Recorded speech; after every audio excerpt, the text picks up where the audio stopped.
ইউনূসের ভাষণ চলাকালীন এর পক্ষে বিপক্ষে সকালে নিউ ইয়র্কের ম্যানহাটনে জাতিসংঘ সদর দপ্তরের সামনে মুখোমুখি কর্মসূচির আয়োজন করে। দলের ভূমিকা ছিল, সেখানে যে প্রবাসীদের ভূমিকা ছিল তারা কেউ সেটা বলে না। ছাত্র আন্দোলনের এটা ছিল একটা ষড়যন্ত্র, এই ষড়যন্ত্রের সে একটি অংশ। অনির্বাচিত অবৈধ রাষ্ট্রপ্রধান হিসেবে এখানে বক্তব্য রাখবে। স্ক্রিনের এক অংশে আপনাদেরকে একটা ভিডিও দেখাচ্ছে। বাংলাদেশের যে কয়েকটা আলোচিত এরিয়া আছে এর মধ্যে একটি এরিয়ার নাম হচ্ছে নারায়ণগঞ্জ। জানেন যে বাংলাদেশে এইটা কোন গ্রুপ? কেউ কেউ বলছেন যে এগুলো আওয়ামী লীগের নেতাকর্মী, কেউ কেউ বলছেন বিএনপির, কেউ কেউ বলছেন লোকাল চাঁদাবাজ। তো আমি মনে করি যদি আওয়ামী লীগ হয় তাহলে তো আরও ভালো, সাথে সাথে গ্রেপ্তার করেন, দুই একটারে ক্রস ফায়ার দিয়ে দেন। এবার যেই দলেরই হোক, আওয়ামী লীগ হলে তার মানুষের মধ্যে আফসোস হবে না।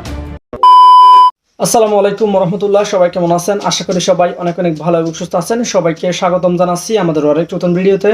প্রতিদিনের মতো আমি আপনাদের সিরিয়াত ফারুকি আবারও চলে আসলাম নতুন একটা ভিডিও নিয়ে। আজকের ভিডিও টাইটেল এবং থাম্বনেল দেখে ইতিমধ্যেই বুঝতে পেরেছেন আজকে কি বিষয়টা নিয়ে কথা বলবো। আজকে যে বিষয়টা নিয়ে কথা বলবো খুবই গুরুত্বপূর্ণ একটা বিষয়। তো দর্শক, ইতিমধ্যে আপনারা সবাই ভিডিওর শুরুতেই কিছু অংশ দেখেছেন ভিডিওর।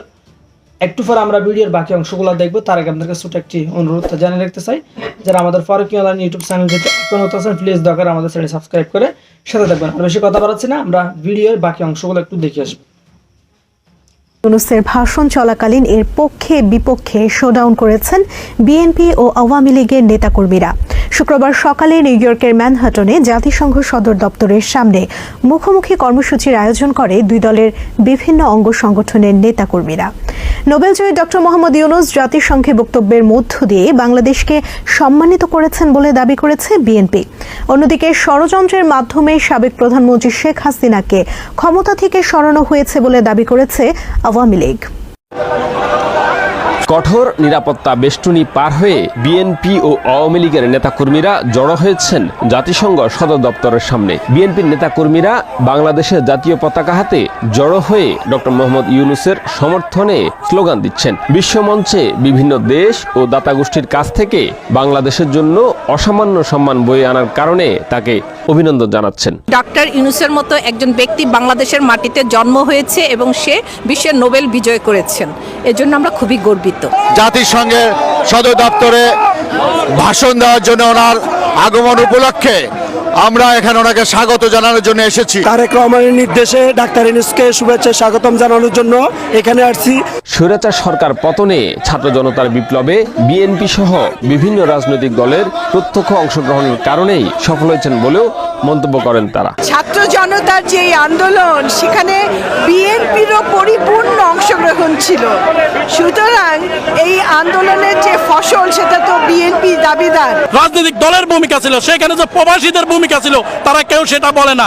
অন্তর্বর্তীকালীন সরকারের কাছে বিভিন্ন সংস্কারের দাবি তুলে দ্রুত নির্বাচনের কথাও বলেন তারা। আগামীতে নির্বাচন কমিশনকে রিফর্ম করে এবং জুডিশিয়ারিকে চেঞ্জ করে বাংলাদেশে 18 কোটি মানুষের ভোটের অধিকার ফিরিয়ে দেওয়া। অন্তর্বর্তীকালীন সরকারকে আমরা সর্বোচ্চ সহযোগিতা করব আগামী দিনে একটা সুষ্ঠু অবাধ নির্বাচনের জন্য। অন্যদিকে বর্তমান অন্তর্বর্তীকালীন সরকারের ষড়যন্ত্রের কারণেই শেখ হাসিনার সরকারের পতন হয়েছে বলে দাবি করেন আওয়ামী লীগের নেতাকর্মীরা। তাদের উপর হামলা সহ আইন শৃঙ্খলার অবনতির সমালোচনা করছেন তারা। তথাকথিত ছাত্র আন্দোলনের এটা ছিল একটা ষড়যন্ত্র, এই ষড়যন্ত্রের সে একটি অংশ। অনির্বাচিত অবৈধ রাষ্ট্রপ্রধান হিসেবে এখানে বক্তব্য রাখবে, সেটাকে আমরা ধিক্কার জানাচ্ছি। আওয়ামী লীগের নেতাকর্মীরা নির্যাতন লাঞ্ছনার শিকার হচ্ছেন বলেও দাবি করেন তারা। এজন্য শেখ হাসিনার পুনর্বাসনের দাবিও জানান তারা। যেই সংঘাতের সৃষ্টি হয়েছে আমি এর কড়া প্রতিবাদ জানাই। বাংলাদেশে যে নৈরাজ্য চলতেছে, বাংলাদেশে যে মব জাস্টিস চলতেছে, বাংলাদেশে যে কালচারাল জেনোসাইড চলতেছে প্রতিদিন। ডেমোক্রেটিক হয়ে honourable prime minister Sheikh Hasina উনি এখনো প্রধানমন্ত্রী এবং আপনি যেখান থেকে করে আপনি আপনার জায়গায় ফিরে যান। জাতিসংঘের সামনে 46 স্ট্রিটে মুখোমুখি পৃথক দুটি সমাবেশের নিরাপত্তা নিশ্চিতে সক্রিয় ছিল আইন শৃঙ্খলা বাহিনী।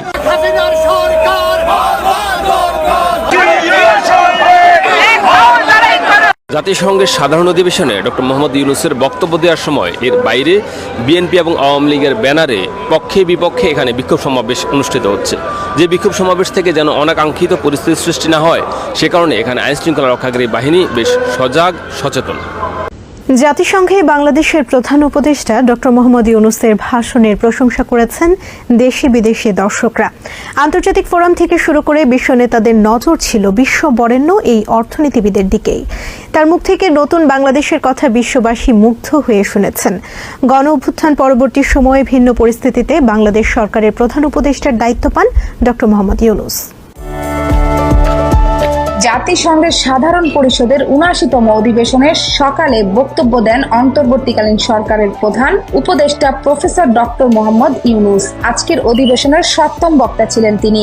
তার আগে অধিবেশন রুম, দর্শক গ্যালারি কানায় কানায় পরিপূর্ণ হয়ে ওঠে। শুধু বাংলাদেশের একাধিক গণমাধ্যম কর্মীই নন, এ সময় একাধিক বিদেশি গণমাধ্যম কর্মী ও উচ্চ পর্যায়ের কর্মকর্তাদের আসন গ্রহণ করতে দেখা গেছে।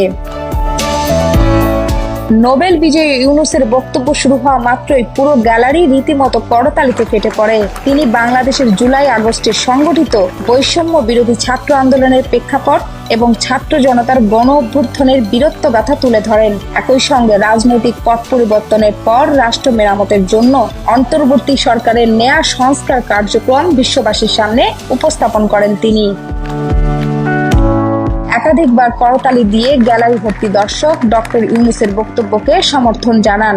সরাসরি অর্থনীতিবিদ ডক্টর মোহাম্মদ ইউনূসের বক্তব্য শুনে বেশ উচ্ছ্বসিত স্প্যানিশ গণমাধ্যম কর্মী Joaquin টালায়া। I hear the speech of Dr. Yunus and I think it was a really good speech. বিশ্ব মানবতার জন্য কাজ করায় শান্তিতে নোবেল বিজয়ী অর্থনীতিবিদ ডক্টর মোহাম্মদ ইউনূসকে শুভকামনা জানান জাতিসংঘের কর্মকর্তা mini. I'm so glad that Dr. Yunus was here present at General Assembly. He is doing to help humanity and to bring equality for all people. Very happy and I wish you the best. I wish him as well the best. American সাংবাদিক আন্দ্রিদ্দেতা জানান, তিনি মূলত doctor Mohammad ইউনূসকে চেনেন শান্তিতে Nobel জয়ী ও micro ক্রেডিটের জনক হিসাবে। তার কল্যাণমূলক কাজগুলি বিশ্বে তাকে সুপরিচিত করছে বলে তিনি মনে করেন। I know that he is a Nobel Peace Prize winner and I know he was involved in microfinance and microloans to poor people and I hope it's correct. বিশ্বনন্দিত এই অর্থনীতিবিদ ও বাংলাদেশের অন্তর্বর্তীকালীন সরকার প্রধানের বক্তব্য শেষ হওয়ার পর জাতিসংঘের দর্শক হলের সবাই দাঁড়িয়ে করতালি দিয়ে তাকে স্বাগত জানান। বিশ্ব বরেণ্য অর্থনীতিবিদ ডক্টর মোহাম্মদ ইউনূসের কাছে জাতিসংঘ নতুন কিছু নয়। জাতিসংঘের বিভিন্ন ফোরামে বহুবার বক্তব্য রেখেছেন তিনি। তবে এবারই প্রথম বাংলাদেশের অন্তর্বর্তীকালীন সরকার প্রধান হয়ে বক্তব্য রেখেছেন। এই বক্তব্যেও তিনি বাজিমাত করেছেন। হল ভর্তি মানুষ তাকে করতালি দিয়ে স্বাগত জানিয়েছে। এভাবেই ডক্টর মোহাম্মদ ইউনূসের হাত ধরে বাংলাদেশ এগিয়ে যাবে, এটাই প্রত্যাশা। শেখ সামিরা। বিষয়গুলা খুবই পজিটিভ না। স্ক্রিনের এক অংশে আপনাদেরকে একটা ভিডিও দেখাচ্ছে। বাংলাদেশের যে কয়েকটা আলোচিত এরিয়া আছে এর মধ্যে একটি এরিয়ার নাম হচ্ছে নারায়ণগঞ্জ। দর্শক, গতকালকে নারায়ণগঞ্জে একটা ঘটনা ঘটেছে। বাংলাদেশের বেশ কিছু সোশ্যাল মিডিয়া প্ল্যাটফর্মে এই যে ভিডিও ফুটেজগুলো এসেছে। আপনার স্ক্রিনের এক অংশে যে দৃশ্য দেখতে পাচ্ছেন যে আমাদের সেনাবাহিনী পাশাপাশি পুলিশ বাহিনী কাউকে ধরছে, কাউকে ধাওয়া করছে। ঘটনার স্পটটা হচ্ছে নারায়ণগঞ্জ। এখন নারায়ণগঞ্জে আসলে কাদের সাথে এই ঝামেলাটা হলো? এখানে কেউ কেউ বলছেন সেনাবাহিনীর সাথে সংঘর্ষে লিপ্ত হয়েছেন, আবার কেউ কেউ বলছেন সেনাবাহিনী এসে প্রথমে মাইকে সুন্দরভাবে তাদেরকে চলে যেতে বলেছে কিন্তু তারা যায়নি। তো নারায়ণগঞ্জ শিল্পপ্রবণ এরিয়া, সেখানে বিভিন্ন কলকারখানা আছে, ইন্ডাস্ট্রি আছে, মিল ফ্যাক্টরিজ আছে। আপনি দেখেন গেল কয়েকদিন না, আমরা যদি মাসের উপর হয়ে গেছে যে বাংলাদেশের বিভিন্ন জায়গায় আমাদের যে শিল্প কারখানাগুলো আছে সেখানে নানান ধরনের চক্র আপনার তাদের আবির্ভাব ঘটেছে। শিল্প কলকারখানাগুলোকে ফুল্লি চালু করতে দিচ্ছে না, চাঁদা দাবি করা হচ্ছে, বিভিন্ন ধরনের শ্রমিকদেরকে উস্কানি দেওয়া পরিস্থিতিটাকে খারাপের দিকে নেওয়া হচ্ছে। আইনশৃঙ্খলা বাহিনী যথেষ্ট চেষ্টা করলেও পরিস্থিতি কিন্তু খুব বেশি কন্ট্রোলে না। পুলিশকে এই মুহূর্তে পাত্তাই দিচ্ছে না, বা পুলিশও 5ই আগস্টের আগের পুলিশ আর পরের পুলিশে অনেকটা পার্থক্য আমরা দেখছি, যার কারণে সেনাবাহিনীকে ডিপ্লয়েড করা হয়েছে ম্যাজিস্ট্রেসি পাওয়ার দিয়ে। কিন্তু সেই সেনাবাহিনীর সাথে এসা সংঘর্ষে লিপ্ত হওয়ার মতন সাহস আমি জানি না যে বাংলাদেশে এইটা কোন গ্রুপ। কেউ কেউ বলছেন যে এগুলো আওয়ামী লীগের নেতাকর্মী, কেউ কেউ বলছেন বিএনপির, কেউ কেউ বলছেন লোকাল চাঁদাবাজ। তো আমি মনে করি যদি আওয়ামী লীগ হয় তাহলে তো আরও ভালো, সাথে সাথে গ্রেপ্তার করেন, দুই একটারে ক্রস ফায়ার দিয়ে দেন। এবার যেই দলেরই হোক, আওয়ামী লীগ হলে তার মানুষের মধ্যে আফসোস হবে না। কারণ কি এই পরিস্থিতিটা বাংলাদেশে এই মুহূর্তে আইন শৃঙ্খলার যে পরিস্থিতি সেটা কিন্তু আসলে অনেকটা খারাপ। সেনাবাহিনী ম্যাজিস্ট্রেসি পাওয়ার নিয়ে নামলেও বাংলাদেশের বিভিন্ন জায়গায় এখনও অনেক ঘটনা ঘটছে। অতীতে আমরা সেনাবাহিনীকে যেই শক্ত ভূমিকায় দেখতাম ওই রকম শক্ত ভূমিকা কিন্তু সেনাবাহিনীর আমরা এবার পাচ্ছি না। এর উপর একটা চাপও আছে সেনাবাহিনীর উপরে, কোনটা? মাত্র সরকার পতন ঘটলো, গুলির ঘটনা নিয়ে বিশ্ব তোলপাড়।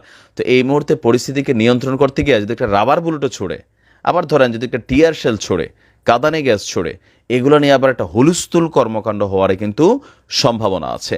তো যারা বলছেন যে আওয়ামী লীগের বিভিন্ন নেতাকর্মীরা পরিচয় বা ভুল পাল্টে তারা দেশকে অস্থিতিশীল করার জন্য এই ধরনের কর্মকাণ্ড করছেন, তা আমি তাদের উদ্দেশ্যে বলি যে ক্রসফায়ার দিয়ে দেন।